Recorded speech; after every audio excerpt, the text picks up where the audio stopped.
ప్రతిపక్ష పార్టీగా మా తాలూకా ఉద్దేశాన్ని మా భావాన్ని మా అధికార ప్రతినిధి వచ్చి మా స్పోక్స్పర్సన్ చెప్తే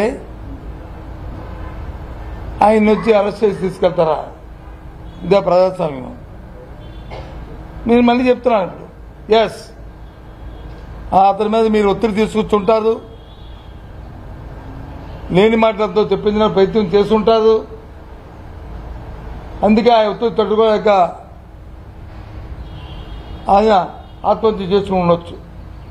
లేదు అది హత్య అయితే నిరూపించండి.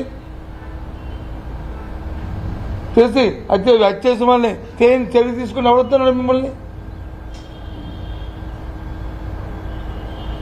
అయితే ప్రభుత్వం ఒత్తిడి తీసుకొచ్చి చేసిందని మా అభిప్రాయం చెప్తే మీరు వచ్చి మన అరెస్ట్ చేయండి. అరెస్టు ఎస్, నేను చెప్తున్నాను. ప్రభుత్వంలో ఉన్న పెద్దలు, పోలీసు వ్యవస్థ అతని మీద ఒత్తిడి తీసుకురావడం వల్ల ఒత్తిడి తట్టుకోలేక చనిపోయి ఉండొచ్చేటో బహుశా, జరుగుండొచ్చేటో బహుశా, అది నా అభిప్రాయం. ఏంటి, ఎక్కడికి వెళ్ళిపోతుంది వ్యవస్థ? ఏమవుతుంది అంటే మీరు చెప్పినట్టుగా మేము చెప్పినట్టుగా ఈ ప్రజాస్వామ్యంలో ఒకసారి ఎన్నికైతే నడవాలా, చెయ్యాలా, మాట్లాడాలా? తప్పు ఇది. ఎప్పుడు ఒకలాగే ఉంటాయనుకుంటే పొరపాటు. ప్రధాన ప్రతిపక్షంగా ప్రతిపక్షంగా మా బాధ్యతగా ఈ రాష్ట్రంలో వైఎస్ఆర్సీపీ పార్టీ జగన్మోహన్ రెడ్డి నాయకత్వంలో ఎక్కడ ఏ తప్పు జరిగినా, ఎక్కడ ఏం జరిగినా దాని మీద మా అభిప్రాయాన్ని నిస్సంకోచంగా, నిర్మోహమాటంగా మా అభిప్రాయాన్ని మేము వెల్లడిస్తాం. ప్రభుత్వాలు పరిపాలిస్తున్న ప్రభుత్వాలు వాస్తవాలను వచ్చి ప్రజలు చెప్పాల్సిన బాధ్యత ప్రభుత్వాలకు ఉంది.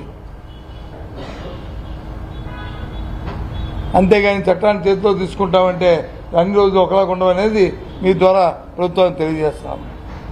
అంతేకాదు, మొన్న ఒక వారం రోజుల కింద విశాఖపట్నంలో సాక్షాత్తు ముఖ్యమంత్రి గారు ఇలాగే ఒక పత్రికా సమావేశం పెట్టి ఓ పత్రికా సోదరుడు అడిగాడు, ఎవరో మీలాంటి సోదరుడు అడిగాడు,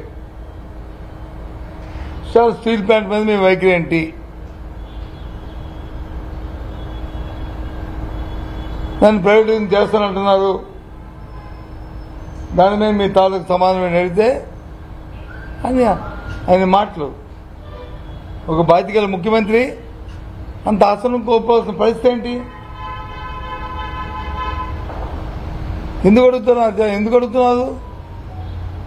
మీ తాలూకు చర్యల్లోనూ, మీ నడవడికల్లో, మీ మాటల్లో, మీ వ్యవహార శైలిలో అనుమానాలు ఉన్నాయి. గడిచిన శాసనమండలి సమావేశాల్లో ఆ రోజు ఈ స్టీల్ ప్లాంట్ మీద ఒక తీర్మానం ప్రవేశపెట్టారు.